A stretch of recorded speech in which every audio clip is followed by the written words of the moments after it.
peace must be our goal and our guide.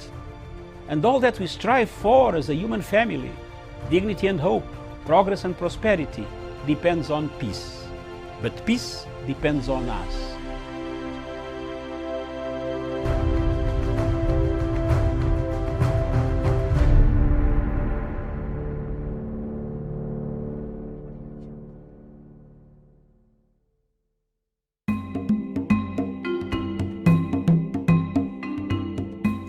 Anybody who has been in the military will understand that when at war, in war, with war, you don't court-martial your soldiers or officers while the war is on. You finish the war first and then investigate the officers or soldiers who might have misbehaved or neglected duty. This is the doctrine of the institution of war. Today, Kenya is within the war and at war with an invisible enemy called COVID-19. And we must support the efforts of the frontline officials. Then we put them on trial later if there are mistakes. Remember, the country is at the weakest link now, and we cannot afford to deflect the efforts of those soldiers on the front line of fighting COVID-19. Thank you very much, viewers. That is me.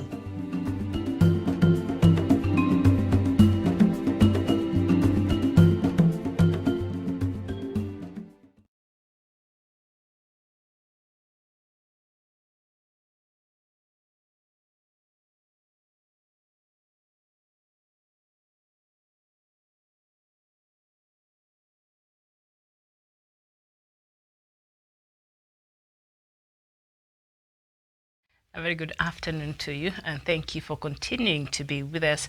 We've been looking at some news making headlines in Kenya, and of course, the main news headline right now is the removal of the former majority leader in Senate there, Murkomen, together with Kihika, and they were replaced yesterday. So right now, I'd like for us to turn our attention to other news-making headlines across Africa. And on the other side of the political command center is none other than Dr. David Matanga himself. Doctor, good afternoon to you.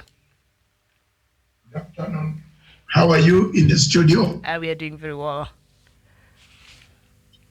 All right, so I'll just read the news items. I don't have so many of them today, and then later on we shall look at the statistics or as Africa countries stand in terms of COVID-19, and then Doctor will come in and we shall discuss a few of these news stories across Africa. We start with Lesotho, and Lesotho's 80-year-old Prime Minister Thomas Tambane has told AFP news agency that he intends to resign on Wednesday because of old age. He is accused of murdering his estranged wife, allegations that caused his coalition government to crumble on Monday. Now, leaving him without enough seats to continue governing, a parliament speaker consequently announced that he had to step down by 22nd of May. Mr. Tambane and his current wife, Masaya, deny involvement in the murder of Dipolelo Tambane, who was shot several times outside her home in 2017 on the eve of Mr. Tambane's inauguration. Then we move to Nigeria, where at least 23,000 refugees escaping violence in northeastern Nigeria have fled to neighboring Niger in recent weeks. The United Nations Refugee Agency has said the refugees are mainly desperate women and children who have been allowed to seek protection in Niger despite border closures as a result of coronavirus pandemic, the UN agency registered on Tuesday. UNHCR said an additional 19,000 Nigerian nationals in the southern Maradi region had become displaced inside their own country, fearing and fleeing the same insecurity in the border areas. And we go to Sudan, where Sudan Prime Minister has rejected an Ethiopian proposal to sign an initial agreement over a controversial dam, which is nearing completion in the River Nile. Abdallah Hamdok said there will still technical and legal problems to overcome. Egypt and Sudan are concerned that the dam in western Ethiopia could severely reduce the water supply. Ethiopia wants to start filling the dam's reservoir in July in order to start producing hydroelectricity. Despite several rounds of talk, the three countries have failed to reach an agreement. Ethiopia officials have said they are ready to fill it even if no consensus is reached. And then we move to some news by World Health Organization. And now the World Health Organization has tweeted that nearly 1,000 health workers in the African region have been infected by the coronavirus. The World Health Organization urged governments to make sure the doctors and nurses had personal protective equipment. Anyone who comes into close contact with the patients who may have coronavirus should wear some form of protection. So World Health Organization there giving us some warning, and of course saying that over or nearly 1,000 workers in the health sector here in Africa have contracted the coronavirus. And we go to Mauritius, where Mauritius declared a total recoveries from coronavirus infection as of May 11th, 2020. The island nation's official COVID-19 page said 322 people have recovered out of the 332 confirmed cases so far. 10 people have since died. May 11th marked the 15th consecutive day that no new case was recorded in the country. A lockdown, however, remains in place to contain possible spread of the virus. Mauritius becomes the second African country to have declared a virus-free status after infection. Mauritania weeks ago reported full recoveries, 6 recoveries, and a death at the same time. Another infection was subsequently recorded. We go to South Africa, and now the country has become the COVID-19 model for the continent in many ways, since it confirmed its index case on the 5th of March 2020 from the area of testing through to record number of recoveries. South Africa has been praised for proactiveness in combating the virus. The economic intervention measures rolled out by President Cyril Ramaphosa has also been classed as one of the most comprehensive across the continent. South Africa was one of the earliest to roll out such measures, and of course challenges have been recorded in the area of enforcing the 3-week lockdown, which has augmented by 2 weeks. A spike in cases at certain points and incidents of shoplifting and increase in domestic violence cases have also been headaches in Pretoria. The Pretoria continues to deal with, but also the United States, I think, has given South Africa about 1,000 ventilators, saying that South Africa is the leading country in Africa in terms of the COVID-19 spread. And we go to South Sudan, and the South Sudan Civil Aviation Authority has officially announced the reopening of all airports to domestic and international flights, despite the sharp increase in coronavirus cases. The announcement to open up the airspace on Tuesday, May 12th, was made in line with the directiveness by the presidency to ease coronavirus preventative measures. In March, the government suspended all flights and closed borders to prevent the spread of the disease. But last week, President Kiir and his deputies resolved to allow all travels and trade, open bars and other businesses. Since the lifting of the restrictions on May 8th, South Sudan has recorded 54 more cases in less than 4 days. I don't even know how to explain this, but thank you so much, Emmanuel Malual. I see that you're present here. I don't know how you feel about these measures, the latest measures by South Sudan's government to lift, the travel ban now and to allow both local and international, flights into the country, while the world is still trying to bring, coronavirus in check. And South Sudan, right now, we've seen the cases going up day by day. And now they're saying that since yesterday, and now the country will be allowing flights, not just cargo flights, but passenger flights, both local and international flights. I don't know what is the problem here with President Salva Kiir and his leadership, and will this be the right time to open up the skies? And because we know this coronavirus was brought in from China, and indeed from the people who traveled, especially in Africa, the people who traveled back into the continent, coming from other sides of the world that had been affected. And South Sudan was one of the countries in Africa that took a while before they recorded their maiden case there. But once that was recorded, and they had enough time to try to put measures in place to ensure that this virus does not spread, or just something to ensure that they are prepared in that regard. South Sudan had all the time in the world, to ensure the stop of the spread of this virus, because it took a while, even after Kenya, Uganda, and other countries in this continent had registered some cases. South Sudan is just one of the countries that came in a bit late, and now we see the numbers there in South Sudan, as we shall be looking at very shortly, the numbers and the statistics across Africa and how we stand right now. South Sudan cases have surpassed Uganda there by a few, and it's very interesting right now, as fragile as the country is today.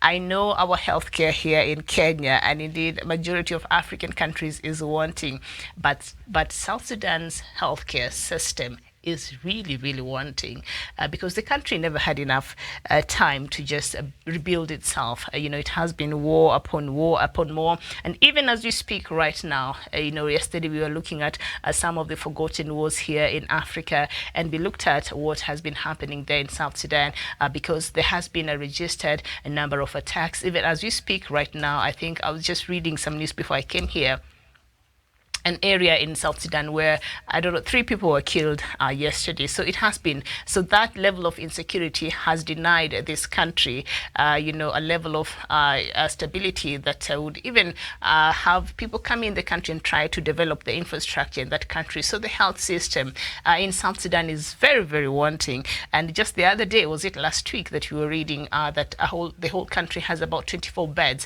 prepared in regards to COVID-19. So you can imagine, if the numbers continue spiking as we see there, they have been catching up very slowly but surely, and perhaps gets to the level of where Kenya we are right now. I know compared with other African countries, other countries across the world, we might still be considering, we might consider that we have low numbers, but 715, that are the numbers we have here in Kenya. That is not a small feat at all.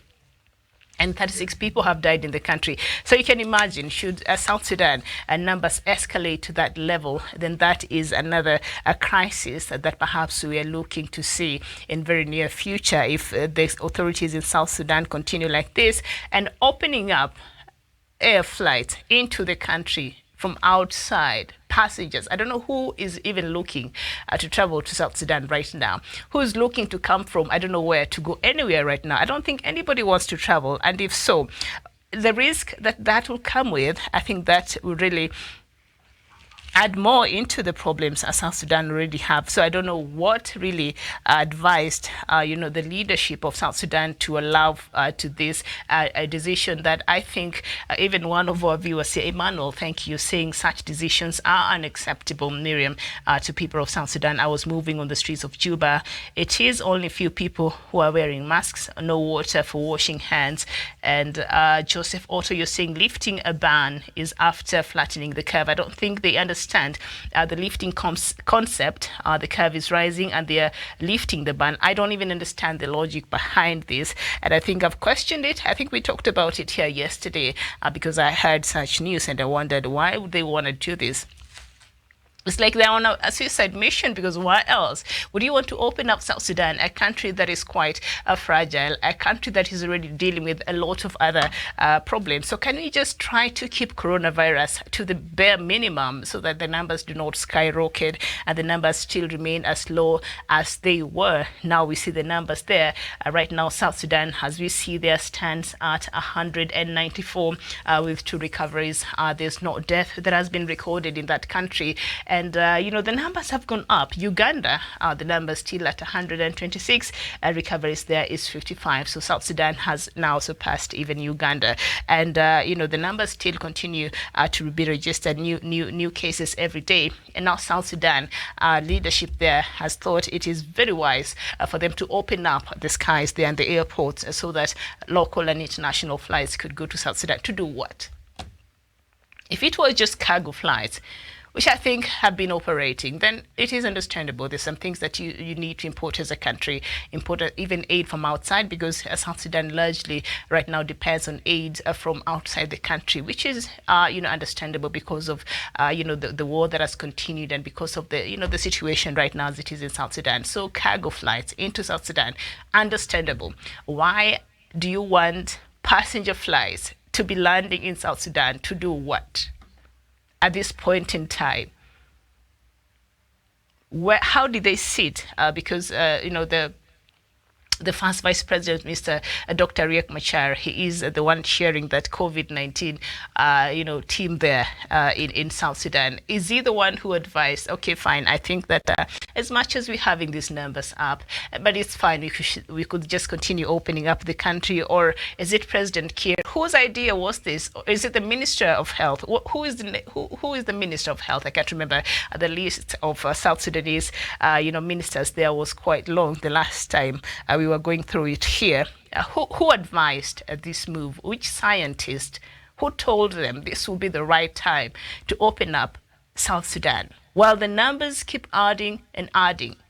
Right now, the only countries in Africa that registered COVID-19 and now are not registering new cases and are still locked down. Listen, that will be Mauritius, which for the last 5 days, has not registered any more cases. And everybody who had tested, not everybody, but out of the 332 cases that the country registered, 322 got well and 10 people died. So they don't even have anybody in quarantine right now.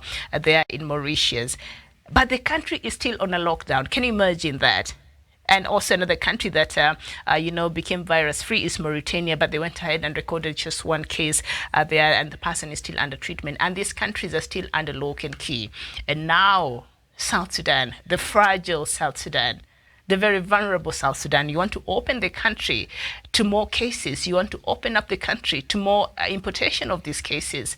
That is unacceptable, and that is very, very careless of the leadership there of South Sudan. The country which now could be, opening up itself and saying, we might continue with life as usual here in the continent is Mauritius, is Mauritania. They're not doing that. Mauritius declared a total recoveries from coronavirus infections. And, on May 11th, that was on Monday, marked the 15th consecutive day, 15th, did I say 5? No, 15th consecutive day that no new case was recorded in the country. A lockdown, however, remains in place to contain possible spread of the virus. For the last 15 days, they've not recorded any new cases, but a lockdown continues. That is in Mauritius, and we cannot even compare Mauritius with some of, say, South Sudan, because of the differences and the past, history. And Mauritius still feels, the leadership still there feels that we cannot open up our country. We have to continue with the lockdown. We have to continue with the safety measures. We have to continue with social distancing. We have to encourage our people to still continue staying at home. And you want to open up South Sudan. I don't understand. Who sat in this committee? Who advised the president? Whose idea was this? Where is the Ministry of Health? Do we have doctors in South Sudan? Do we have health researchers? Do we have scientists over there? Perhaps who can speak sense to this leadership and tell them, no, wait, this might not be very good for South Sudan. If the country, in a whole country, they only have 24 beds, I don't know how many ventilators they have there in case they have very severe cases, but 24 beds, that is the level of preparedness of the government of South Sudan. And I'm not chiding them, and I'm not, I'm not even trying to minimize, the efforts that the government has put in place. But come on now, 24 beds, and then now you want to open up the country for a possible spike of more cases. So last week, President Kiir and his deputy resolved to allow all travels and trade, open bars, and other businesses. This is just crazy. Since the lifting of restrictions on May 8th, South Sudan has recorded 54 more cases since those restrictions were lifted on 8th of May, of opening up the bars, of opening up the businesses, of everything going on as if it's business as usual. 54 more cases have been recorded. Should this not be a red flag enough to, advise the leadership of South Sudan to perhaps be more careful and be more vigilant in how they're dealing with the spread of the coronavirus over there? Now, President Salva Kiir now here wants to act like President Magufuli of Tanzania, who yesterday they were having a meeting of East African head of states there, and I was watching President Uhuru Kenyatta took a very stern position, and he said, no, we have to cooperate if you want to defeat the coronavirus in East Africa, and we all have a stake in it. We all must ensure that our borders are safe, even as we allow our people, because there are some things that cannot be stopped. The food trade cannot be, people have to eat. As much as we are locked inside, we have to eat, right? So there are things that we some trade between countries that cannot be stopped right now. But human traffic, that is not necessary, that has to be stopped. And so President Uhuru Kenyatta really took a stand there, and he said we have to take this very, very carefully should we defeat coronavirus in East Africa. And I don't know if President Salva Kiir attended that online meeting. I don't know, the virtual meeting between the heads of state in East Africa. I don't know if there's any news that President Salva Kiir attended this meeting, because if he did, then he is going against the agreements. He's going against everything else other countries, especially Kenya and Uganda. Forget Magufuli, the other side, because he's just another case there that I don't know what he's trying to prove. I don't know. He releases the numbers in a way that we don't even know. The last time he released the numbers, I think, was a couple of days ago. He doesn't do it on a daily basis, so it's very difficult to really give a true situation in Tanzania right now. The case still stands at 509 since, I don't know what, 4 or 3 days ago, and he's refused. And the death toll there in Tanzania is 21, and recoveries right now is at 183. So should this not scare South Sudanese authorities? We saw what is happening now in Sudan. They're very reluctant, and people did not believe this coronavirus was even a thing. So they continued with their lives as usual. And right now, let me just look for the figures there of Sudan until they hit a certain number. That's when people decided, decided now perhaps we need to state this, we need to take this matter very seriously. The leadership there of Sudan. So Sudan right now stands at 1,661 cases. The death toll there is 80. Recoveries is at 173. Sudan was very reluctant, and the way it responded to COVID-19 was very wanting, and they didn't even believe. A lot of the government did not create enough awareness in regards to the COVID-19 there in that country, and we see the numbers there have gone up, 1,661, and Sudan did not even register its cases much earlier. I think it registered one case, and it took a long while before they even brought up another one, and Kenya came. President Uhuru Kenyatta and his government, as much as you might sit here and criticize him for a lot of other things, but on this one, he is leading from the front, and he's been doing all that he can together with our Ministry of Health to ensure that we are able to keep the numbers as low as possible. So the problem here is the attitude of a lot of us Kenyans here who do not really care much. I don't know, they want police officers to be standing by their doors every now and then, or to be seeing how they're traveling in these public service vehicles, as if our police officers don't have any other thing to do. So it is the attitude of a few of Kenyans who are becoming now a driving factor in regards to the increase of coronavirus case in this country. But the government has been trying to do its best, and in terms of creating awareness and its responsiveness to the coronavirus in this country. So President Uhuru Kenyatta and the Ministry of Health here were prepared even before the coronavirus arrived, and we see how they've been dealing with it. But in Sudan, no, they didn't even believe this coronavirus was a thing, and now we see where the numbers are. And my worry is of the the common borders that Sudan shares with South Sudan, and that could be a very important hot point in terms of the spread of the coronavirus, and maybe that is something that you should look at. But now, when the leadership of South Sudan comes up, and this is what the kind of decisions they sit down and decide that they're going to lift the restrictions. Why are you lifting restrictions? And the cases still continue to increase there in South Sudan. I do not understand at all. I don't even understand at all. You see, the leading country here in Africa, that is South Africa, is still grappling with an increase in numbers. Right now, South Africa stands with confirmed cases at 11,350, and the death toll there is 206, and the number of recoveries is 4,357, quite low compared to the confirmed cases there. So that should be that, looking at South Africa and the attitude of South Africans when this started, and looking at how President Ramaphosa has been really trying to deal with this matter, could have been enough. That could have served as enough lesson to South Sudan and other African countries that have been taking this matter very lightly, including, as I mentioned there, Tanzania. So this decision by the leadership of South Sudan to lift the restrictions, I do not understand what advised this kind of very careless decision there by the government of South Sudan. And I don't know which flight is going to fly in South Sudan right now. I don't know. And why are the bars open? Why are the businesses that are not supposed to be, that it's very difficult to control people, why are they opened? Is the government of South Sudan doing enough in terms of creating awareness to its people?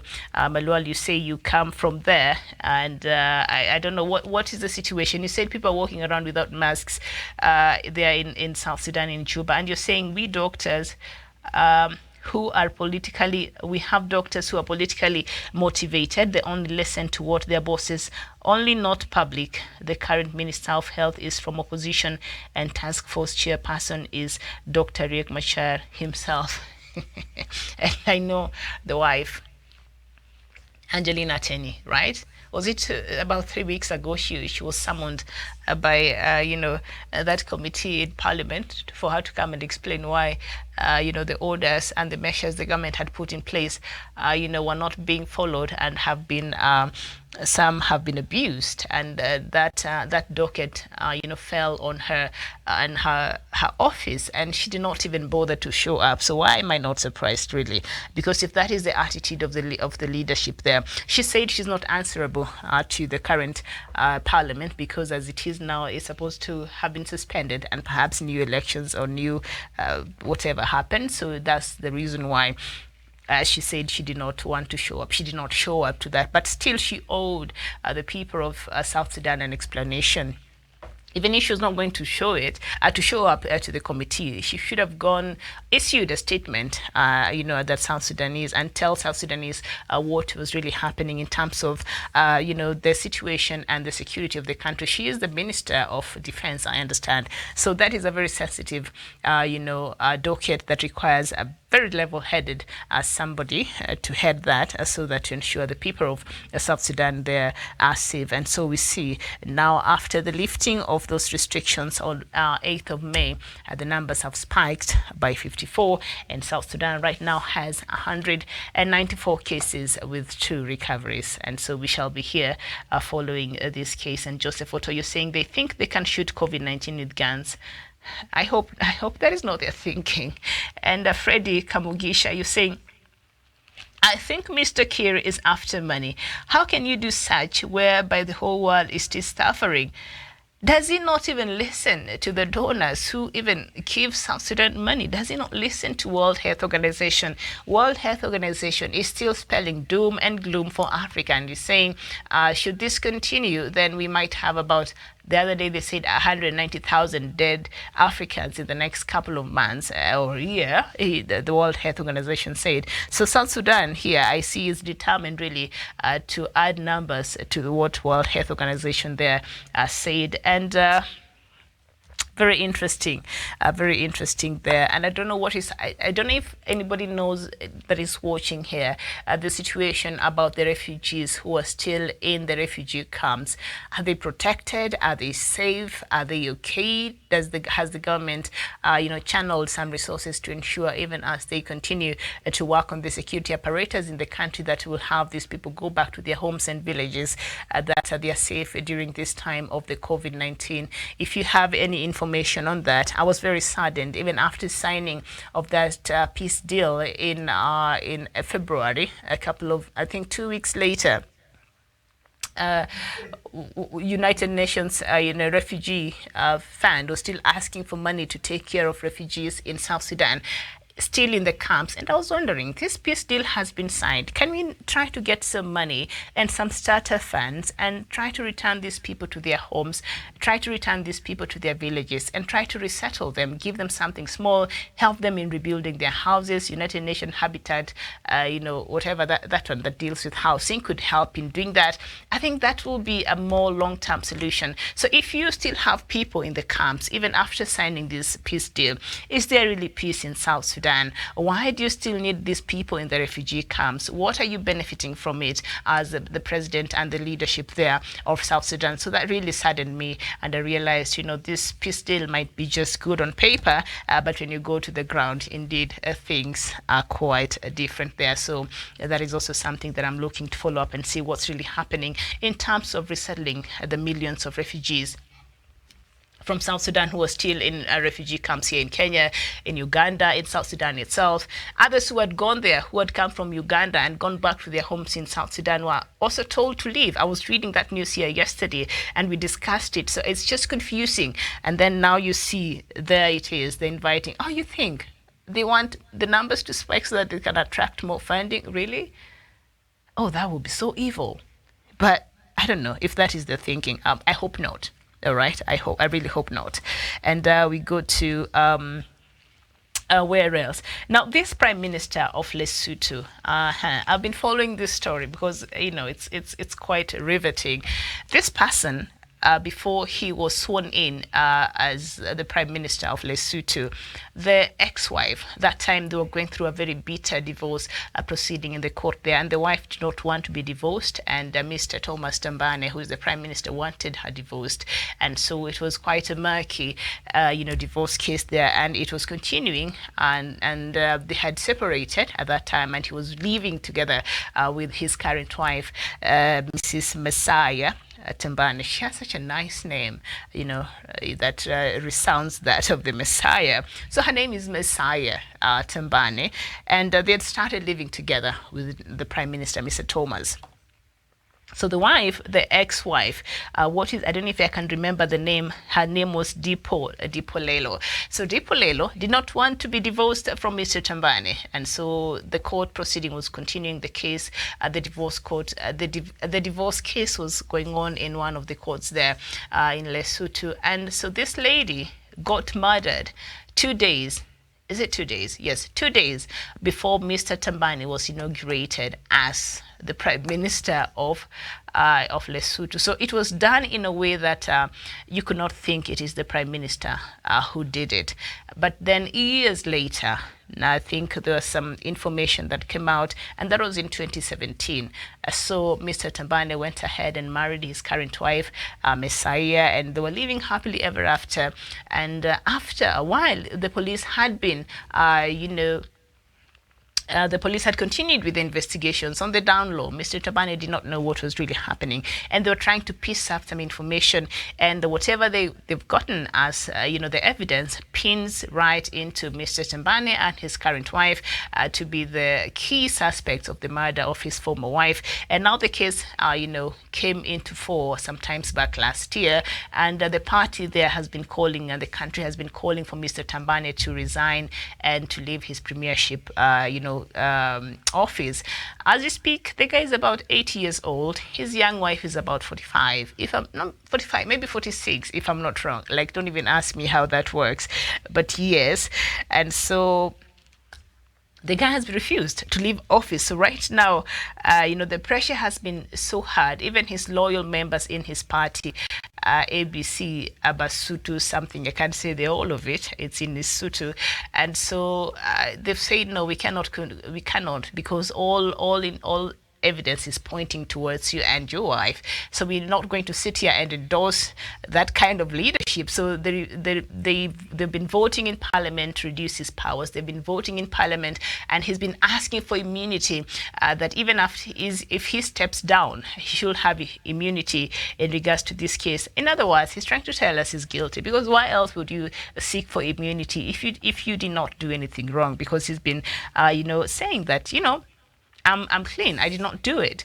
But you're also seeking for immunity so that, the constitution or the leadership there that will come after you, protects you after you've stepped down. But if you're not guilty, why would you be seeking for immunity? So this has been a back and forth between the courts, between Parliament and his office. So finally now he comes out and say, you know what, I intend to resign on Wednesday. That is today, right? Okay, so Mr. Thomas Tambane, he's planning to resign today. That is according to AFP News Agency, because of old age. So he just realized, I'm 80 and I cannot continue serving, Lesotho anymore. And remember, Lesotho is the only country in Africa that is coronavirus free right now as we speak. And I don't even understand how that is possible, because if you understand the geographical location of Lesotho, it's surrounded by South Africa in all its borders. It's inside. It's like one of the provinces there, but not. It's a country on its own. And so Lesotho have not recorded any case of coronavirus in that country. And so Mr. Thomas Tambane there seems to have done well in that regard. But now he has to step down because of alleged killing, his alleged involvement of his former wife, who was murdered just 2 days before he was inaugurated. What a coincidence that is. I mean, it's like from the movies, and so it's very interesting. So let's just see how that will continue. And W.H.O there, you're saying, Miriam, 2 cases confirmed in IDP camp in Juba. Oh my goodness. So 2 cases have been confirmed in IDP, and these are places where they don't even have enough water. Forget running water, they just don't have water, period. All right. And Emmanuel, you're saying some cases of COVID-19 confirmed people in the camp yesterday. All right, I think you're adding to what Joseph has said there. So 2 cases are confirmed. So can you imagine when they start doing contact tracing, how those 2 cases might lead us to another ballooning number there in South Sudan? So, and we always sat here, even as the other numbers rose here in Africa, we said, should this virus get to South Sudan, and should the leadership of South Sudan not, take care of this matter very, very with the seriousness it deserves, and the numbers surge, then we are looking at another crisis there. So you can imagine that is an IDP camp. How many people are in that IDP camp? There's no social distancing. There's no you can't. It's very difficult to observe some of these measures that has been put forth as deterrents of the spread of COVID-19. So Awobi, Emmanuel, Joseph, we shall be following this story.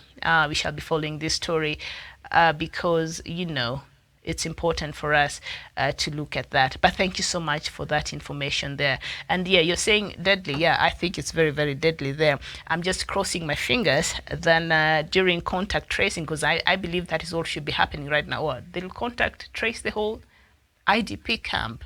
I don't know. That has thousands and thousands of people. I'm not sure how that's going to work out for the government of South Sudan there, but I hope that they have enough help there, and they'll be able to contact trace and get everybody that perhaps might have been infected from these 2, and see that they get the proper treatment that they require. So that is that with the story of Lesotho. Prime Minister, I don't know if he will step down. They've been calling for him to step down. I don't know if he's ready to do it, but he said, I'm intending to resign because, you know what, I'm old. I'm 80 years old. He just realized, oh, man, I'm 80. I can't even see well anymore. So I need to step down. So let's see if at all Mr. Thomas Tambane will do that, because that is something he's not been wanting to do for a very long time. And we cross borders to Nigeria, where right now another country with a crisis similar to that of South Sudan, but not quite, because Nigeria, I think, is better placed to handle some of these matters much better compared to South Sudan. South Sudan is just a country that is reeling from years of civil war and is just trying to rebuild itself up. So South Sudan is a very special case. So when we look at it, we cannot really compare it with a lot of other countries here in Africa. It did not have time to build itself. It was building itself from scratch in 2011 up, from the ground up, when South Sudan became independent. But 2 years later, it had not even laid down the structures there, and the war erupted. And so I hope this peace deal that was signed a couple of weeks ago in February, I hope that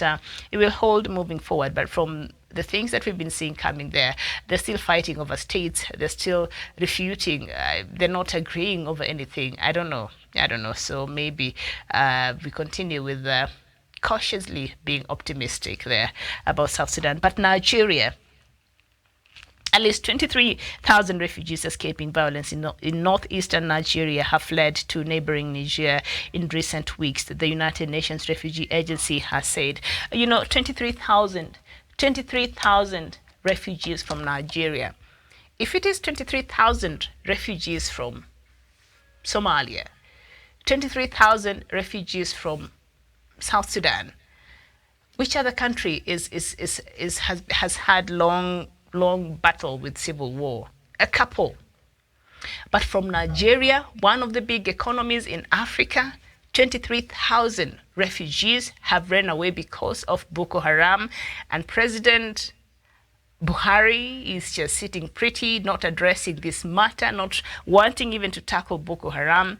It's quite unacceptable. And I don't know when the larger population of Nigeria would say enough is enough. You, as we elected you, the first and very important mission and very important responsibility is to ensure the protection of lives and the property of the people of Nigeria inside the borders of Nigeria as a country. So 23,000 refugees from Nigeria who had fled to Niger. As we know, Niger also, their activities of Boko Haram have been very rampant. Now they don't even know where to go. So they fled into Niger. And Niger has its own insecurity problems that emanated from Nigeria because Boko Haram has spread its tentacles to that country. 23,000 refugees from Nigeria. How is President Buhari still a president in Nigeria? I do not understand. 23,000. Not 300 people who were moved due to some skirmishes in a small village somewhere. 23,000 people, refugees from Nigeria. What is the government of Nigeria saying in regards to this matter?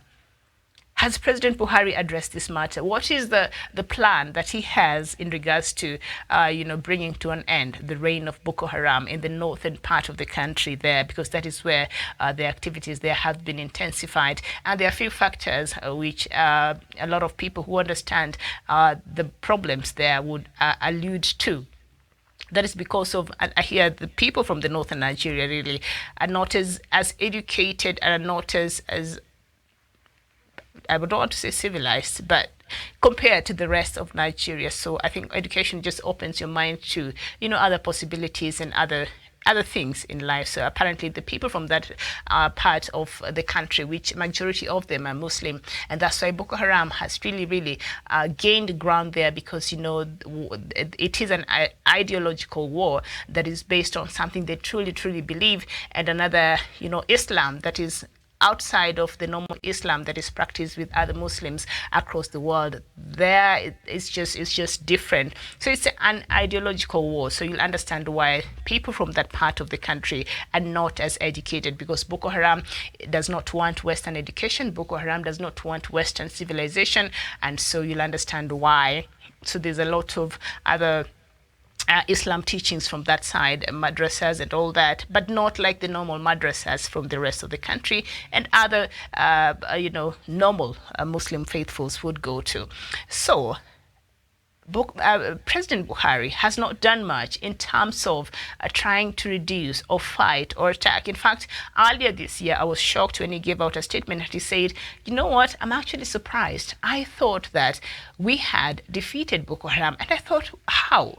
Because every time we came here, when you are reading the African news, you will hear over the weekend or on a Tuesday or on a Wednesday, at least in a week, 3 to 4 attacks from Nigeria that have been carried out by Boko Haram. They went and closed down a whole highway linking one state to the other, and they just took it up, and no Nigerian could cross from one state to the other.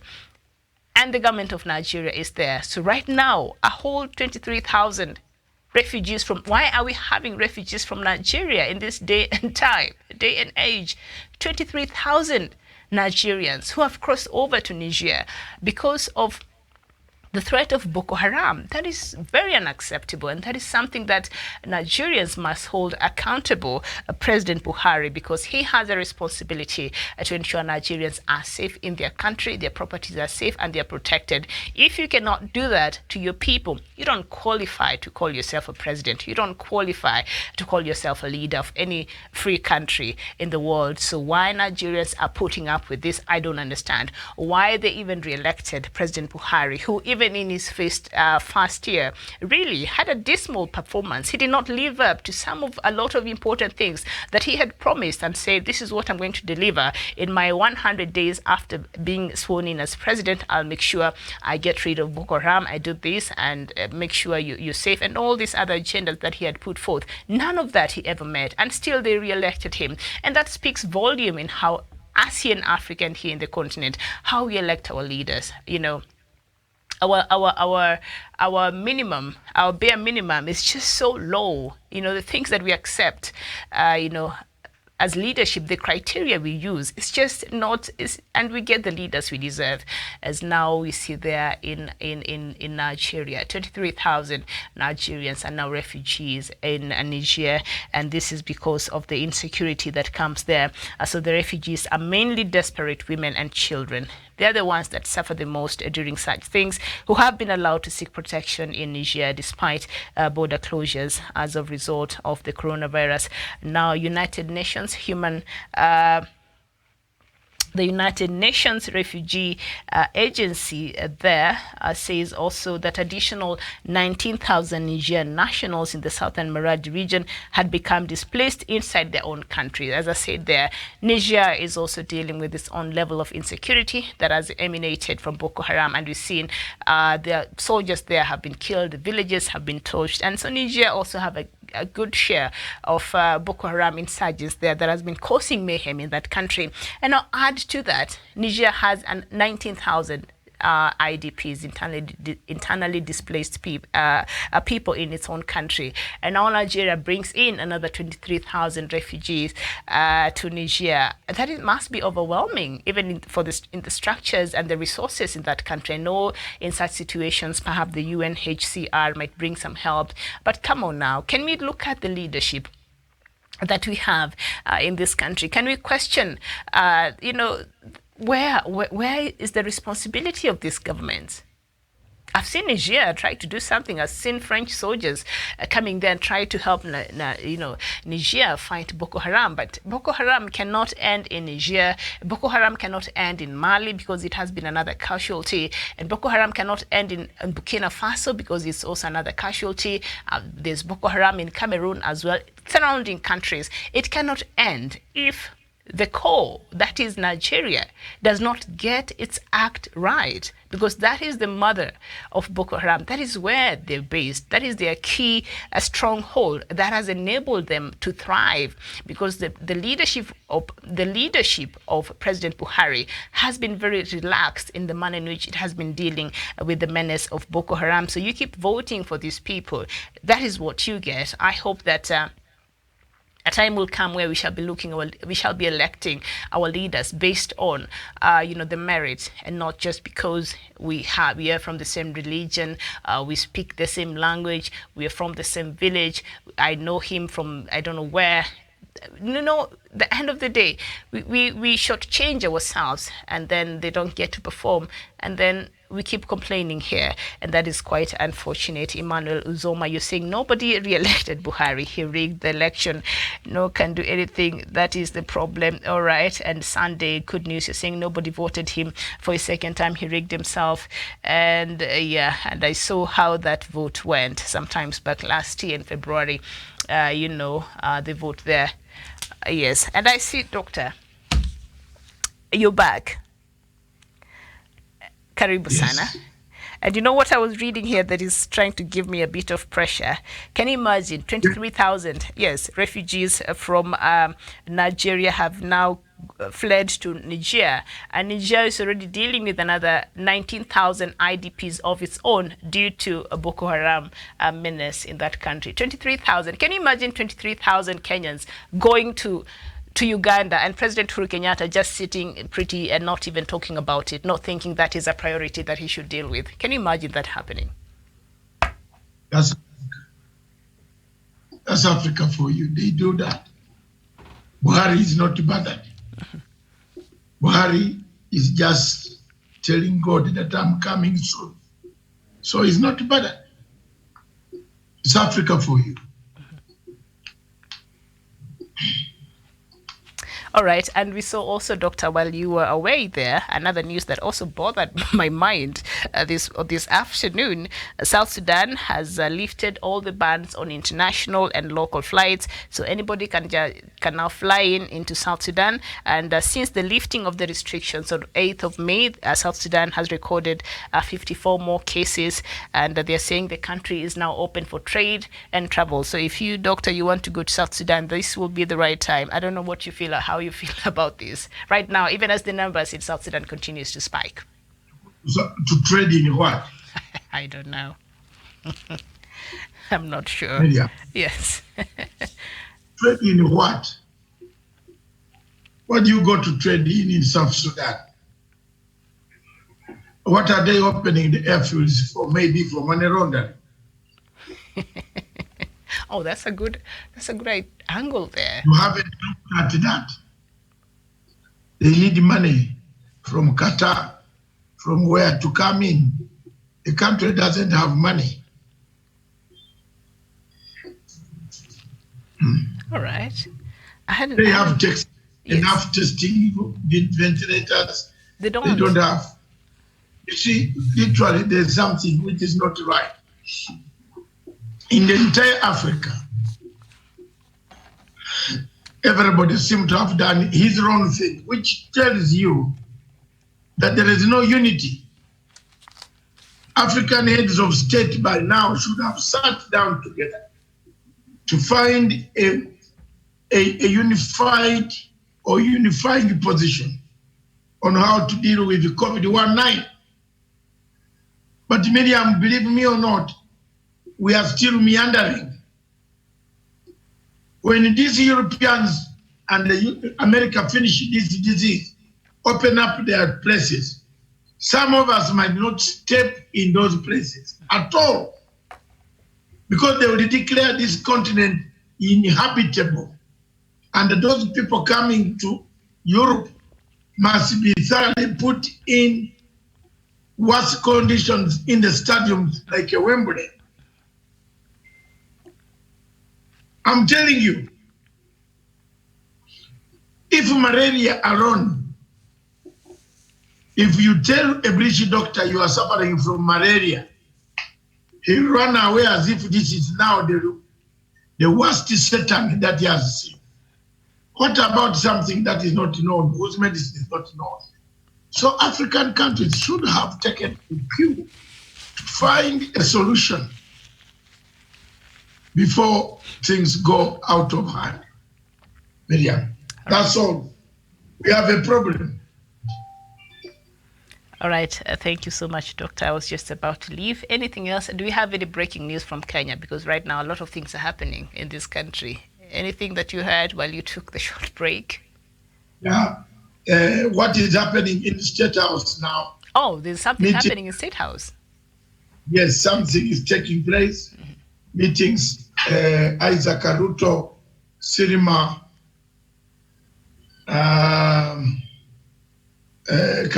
Alfred Cattell, and Joshua Kutoni. Oh, okay.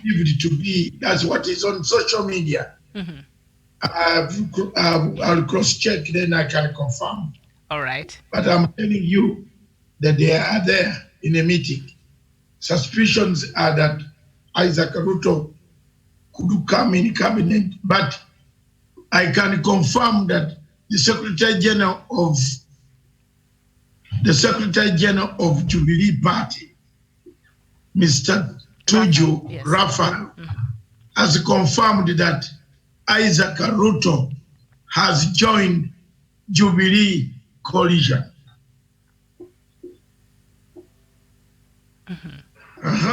It is building day by day. I see that. Brick by brick, inch by inch, soil by soil. Hey, it is more dramatic at the end. The climb is faster, but the drop is heavy. Have you seen how you cut a banana stem? It drops like, hey, I don't know. It is building day by day, night by night. If they bring back an enemy, not even an enemy, a person you helped to remove from where he was, and is brought back. One of the problems that the deputy president made was to pick people who were rejected by his boss and then put them in his own office. It's like your friend rejects his wife, then you go and marry the wife of your friend, and then you say, no, you rejected this woman, but she's very nice here. Your friend will not feel so secure with you anymore. So something is biting slowly. Those who have rebelled against the party lines, their trousers are shaky. And their skirts must be shaky. So we leave it there. I don't have any interest in a job. I'm a man who cannot be given a job. But had I been a Kenyan, I think I would have taken one of these jobs. And I would do very well for the president, help him to leave a legacy. That's it. I feel so sad when people frustrate my friend's term of office, especially his deputy frustrating him. I've not felt so hard. I've talked until I've thought I have lost the throat, my sound today. Because I felt from last night, I felt like, what these younger people are doing? So I thank you very much. I've finished my analysis. I saw something on Lesotho where the man says he's going to leave. Yes, because of all and we shall miss him. He's a very short man. He's a short man. I remember him when he came to State House. They had to put an extra stool here for him to climb in to go in the V8. So God bless us. I did not see that coming, Doctor. You all right, so cases right now, as they stand in Africa, confirmed cases is 69,177. The death toll in the continent is 2,381. Recoveries is 23,898, and infected countries right now is 54, and one country only is virus-free. So that is the latest statistics in the continent. Thank you so much for joining us. We shall see you tomorrow at 9 a.m. East African time for Daytime Express. My name is Miriam Ugutu. I'll see them. Yes. I see them tonight. Doctor will see you tonight, 8 p.m. East African time. Please make sure you make a date. For Kenya Today. Yes. Kenya Today. All right. Thank the you. Current affair. Yes. Let me go. All Thank right. you for that. We've done our good hours. I want to thank all of you. I want to tell you that I'm with you all the way. I support President Uhuru Kenyatta. I will support him until Jerusalem, until we chase away the thieves, the gamblers from the house of our Father. Thank you.